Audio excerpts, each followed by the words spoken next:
اعوذ باللہ من الشیطان الرجیم بسم اللہ الرحمن الرحیم وَتَاللَّهِ لَأَكِيدَنَّ أَصْنَامَكُمْ بَعْدَ أَن تُوَلُّوا مُدْبِرِينَ فَجَعَلَهُمْ جُذَاذًا إِلَّا كَبِيرًا لَهُمْ لَعَلَّهُمْ إِلَيْهِ يَرْجِعُونَ قَالُوا مَنْ فَعَلَ هَذَا بِآلِهَتِنَا إِنَّهُ لَمِنَ الظَّالِمِينَ قالوا سمعنا فتى يذكرهم يقال له إبراهيم قالوا فأتوا به على أعين الناس لعلهم يشهدون قالوا أأنت فعلت هذا بآلهتنا يا إبراهيم قال بل فعله كبيرهم هذا فاسألوهم إن كانوا ينطقون فرجعوا إلى أنفسهم فقالوا إنكم أنتم الظالمون ثم نكسوا على رؤوسهم لقد علمت ما هؤلاء ينطقون قال أفتعبدون من دون الله ما لا ينفعكم شيئا ولا يضركم أف لكم ولم تعبدون من دون الله افلا تعقلون صدق اللہ مولانا العظیم۔ سورہ انبیاء کے یہ 5ویں رکوع کی آیات ہے۔ سلسلہ کلام انبیاء کرام کے حوالے سے چل رہا ہے۔ پہلے حضرت موسیٰ علیہ السلام کے حوالے سے حقیقت کو واضح کیا گیا، اور اب ابراہیم علیہ السلام کے حوالے سے تذکرہ چل رہا ہے۔ یاد رہے کہ یہ سورہ مبارکہ نبی کریم صلی اللہ علیہ وسلم کے مکی دور کے وسطی حصے سے تعلق رکھتی ہے کہ جب آپ کو اللہ کے دین کی اشاعت کرتے ہوئے 6 سال کا عرصہ گزر چکا تھا، لیکن لوگ تھے کہ وہ بتوں کی پوجا چھوڑنے کے لیے تیار نہیں تھے، مخالفت کر رہے تھے، مذاق اڑا رہے تھے آپ کی دعوت کا۔ تو اللہ تعالیٰ نے انبیاء کرام کے حوالے سے اب ان کو توجہ دلائی ہے کہ دیکھو ہر پیغمبر کی مخالفت کی ہے، اور کامیاب بہرحال ہمارے پیغمبر ہی ہوئے ہیں۔ مخالفت کرنے والے رسوا ہوئے،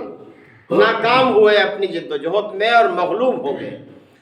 موسیٰ علیہ السلام کے حوالے سے دیکھ لو کس طرح سے اللہ نے انہیں سرخرو کیا اور ان کے دشمن کو ان کی آنکھوں کے سامنے سمندر میں غرق کر دیا۔ ابراہیم علیہ السلام کے ساتھ لوگوں نے یہی معاملہ کیا، تو دیکھو کہ ان کے ساتھ اللہ تعالیٰ نے پھر کیا ان کی تائید اور نصرت کی، انہیں سرخرو کیا اور دشمن کے منصوبوں کو ناکام کیا۔ تو ابراہیم علیہ السلام نے پہلے تو دلیل کے ذریعے سے اپنی قوم کو سمجھایا، دلیل کے ذریعے کہ یہ کیا مورتیاں ہیں جن کے آگے تم جھکتے ہو، ان کی سیوا کرتے ہو، جو نہ سنتے ہیں نہ بولتے ہیں، نہ کسی نفع نقصان کا اختیار رکھتے ہیں، بلکہ اپنی مدد بھی کچھ خود نہیں کر سکتے۔ لیکن وہ نہ مانے، کہنے لگے ابراہیم کیا تو واقعی سیریس ہے اپنی بات میں؟ کیا تو سنجیدہ ہے؟ اور ہمیں جو تو کہہ رہا ہے کیا تو واقعی ان بتوں کو چھوڑ چکا ہے؟ تو ابراہیم علیہ السلام نے فرمایا بالکل، وہی ہے ہمارا رب جو زمین اور آسمان کا رب ہے، اور یہ ساری ہستیاں جنہیں تم پوجتے ہو یہ سب بے اختیار ہیں۔ آگے اسی حوالے سے بات ہو رہی ہے کہ پھر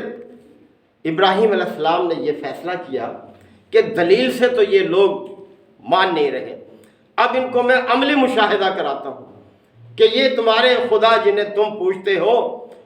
یہ کوئی نفع نقصان کا اختیار نہیں رکھتے، اپنا بچاؤ بھی نہیں کر سکتے۔ تو انہوں نے پھر فرمایا وَتَاللَّهِ، خدا کی قسم، اللہ کی قسم، لَأَكِيدَنَّ أَصْنَامَكُمْ بَعْدَ أَن تُوَلُّوا مُدْبِرِينَ، کہ میں تمہاری غیر موجودگی میں تمہارے ان خداؤں کی خبر لوں گا، میں تمہیں سمجھاؤں گا، پھر مشاہدہ کراؤں گا جو میرا موقف ہے، جس بات پر میرا ایمان ہے، اور تمہاری غیر موجودگی میں تمہارے ان خداؤں کی خبر لوں گا۔ فَجَعَلَهُمْ جُذَاذًا، بات کو مختصر کیا گیا ہے، پس ابراہیم نے پاش کر ڈالا ان بتوں کو، یعنی جب وہ سارے پجاری اور وہ مجاور، وہ جو بت خانے کے تھے، جب وہ کسی تقریب میں گئے ہوئے تھے تو ابراہیم علیہ السلام کلہاڑا لے کے ان کے بت خانے میں داخل ہو گئے، اور پھر یہ فجعلہم جذاذا، ابراہیم نے ان بتوں کو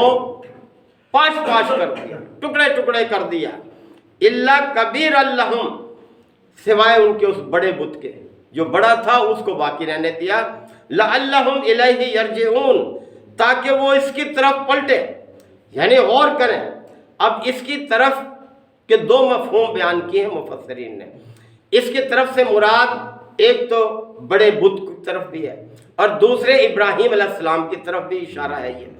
کہ وہ بڑے بت کی طرف پلٹے۔ حضرات سوچیں کہ اس کی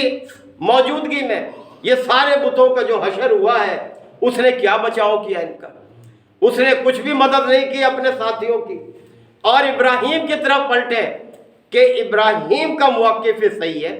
کہ یہ کسی نفع نقصان کا اختیار نہیں رکھتے، اپنا بچاؤ نہیں کر سکتے، تو کسی کی کیا مدد کریں گے؟ تو اس لیے اللہ تعالیٰ نے فرمایا لعلہم یرجعون، شاید کہ وہ پلٹیں اس کی طرف۔ قالوا من فعل ھذا بآلہتنا، پھر جب وہ واپس آئے اور انہوں نے دیکھا تو کہنے لگے کس نے یہ حرکت کی ہے ہمارے خداؤں کے ساتھ؟ انہ لمن الظالمین، جس نے بھی کی ہے وہ بڑا ظالم، بڑی زیادتی کی اس نے، تو یہ ہمارے خداؤں کو اس نے یہ کس طرح سے پاش پاش کر ڈالا، بڑا ہی ظالم ہے وہ تو۔ قالو، تو پھر کہنے لگے آپس میں، سمعنا فتى، ہم نے سنا ہے ایک نوجوان کو، ایک نوجوان کو ہم نے سنا ہے، یذکرہم، جو ان کے متعلق باتیں کرتا تھا، یقال لہ ابراہیم، جسے ابراہیم کہتے ہیں، جس کا نام ابراہیم ہے، اسے ہم نے ان کے بارے میں عجیب عجیب باتیں کرتے سنا ہے، لہذا ہو سکتا ہے اسی کا یہ کام ہو یہ۔ قالو، تو وہ کہنے لگے پھر، فاتو بہ علی اعین الناس، اچھا اسے سب کے سامنے لے کر آؤ، سب لوگوں کے سامنے لے کر آؤ ابراہیم کو، لعلہم یشہدون، تاکہ سب اسے دیکھیں، اس کے انجام کو دیکھیں، اور کسی کو آئندہ جرت نہ ہو ہمارے معبودوں کے ساتھ یہ حرکت کرنے کی۔ قالو، تو جب ابراہیم علیہ السلام کو لایا گیا تو انہوں نے کہا، اَأَنْتَ فَعَلْتَ هَذَا بِآلِهَتِنَا یا ابراہیم، اے ابراہیم کیا تو نے ہمارے ان خداؤں کے ساتھ یہ حرکت کی ہے، یہ معاملہ تو نے کیا ہے یہ؟ اب دیکھیں ابراہیم علیہ السلام نے پھر ان کو توجہ دلانے کے لیے، ان کو چونکانے کے لیے فرمایا، قالا، آپ نے کہا، بل فعلہ کبیرہم ھذا، بلکہ اس بڑے نے ہی کی ہوگی ذرا، یعنی پھر اس طرف توجہ دلائی کہ اس سے پوچھ لو، یہ تمہارا سب سے بڑا معبود، اسے تم نے اب قرار دے رکھا ہے کہ کس نے یہ حرکت کی ہے، یہ بتائے، یہ تو اسی نے کی ہوگی۔ فاسألوہم ان کانوا ینطقون، انہی سے پوچھو اگر یہ بولتے ہیں تو، کہ کون ان کے ساتھ یہ حشر کر کے گیا ہے، کون ان کا یہ حلیہ بگاڑ کے گیا ہے۔ فرجعوا الی انفسہم، اب دیکھیں اللہ تعالیٰ نے فرمایا تو انہوں نے ذرا اپنے ضمیر کی طرف جھانکا، اپنے ضمیر کی طرف وہ پلٹے، اپنے ضمیر کی طرف رجوع کیا، اور فقالو، اور اپنے اندر ہی اندر کہنے لگے، انکم انتم الظالمون، کہ بھائی لگتا تو یہی ہے کہ تم ہی ظالم ہو، یعنی اگر کوئی ان میں کچھ سکت ہوتی، ان میں صلاحیت ہوتی تو یہ اپنا بچاؤ کرتے، یہ ابراہیم جو کہہ رہا ہے لگتی تو ہے یہ بات، دل کو تو لگتی ہے کچھ، اندر ہی اندر انہوں نے یہ بات سوچی۔ ثم نکسوا علی رؤوسہم، لیکن پھر ان کی مت پلٹ گئی، یعنی پھر ان پر ان کی ضد اور جہالت جو ہے وہ غالب آ گئی۔ پھر وہی جیسے کہتے ہیں نا کہ کتے کی دم کو 100 سال بھی کسی نالی میں رکھو پائپ میں، جب نکالو گے تو پھر وہی گول ہو جائے گی، یعنی پھر وہ اپنے اسی طرف پلٹ گئے، اور ایسے وہ سخت تھے اپنی اس سے عقیدے پر کہ ضمیر کی آواز کو بھی انہوں نے کیا کیا، دبا دیا، جس نے ان کو متوجہ کیا تھا۔ لقد علمت، اور کہنے لگے، ما ہؤلاء ینطقون، یہ تو بولتے نہیں ہیں، یہ تو بات نہیں کرتے، بھئی یہی تو تمہیں میں سمجھاتا ہوں کہ نہ یہ بولتے ہیں، نہ یہ سنتے ہیں، نہ اپنا دفاع کر سکتے ہیں، نہ کسی اور کی مدد کر سکتے ہیں، تو بھلا یہ کیسے معبود ہو سکتے ہیں؟ قالا فتعبدون من دون اللہ، تو ابراہیم علیہ السلام نے فرمایا، کیا تم اللہ کے مقابلے میں ان کو پوچھتے ہو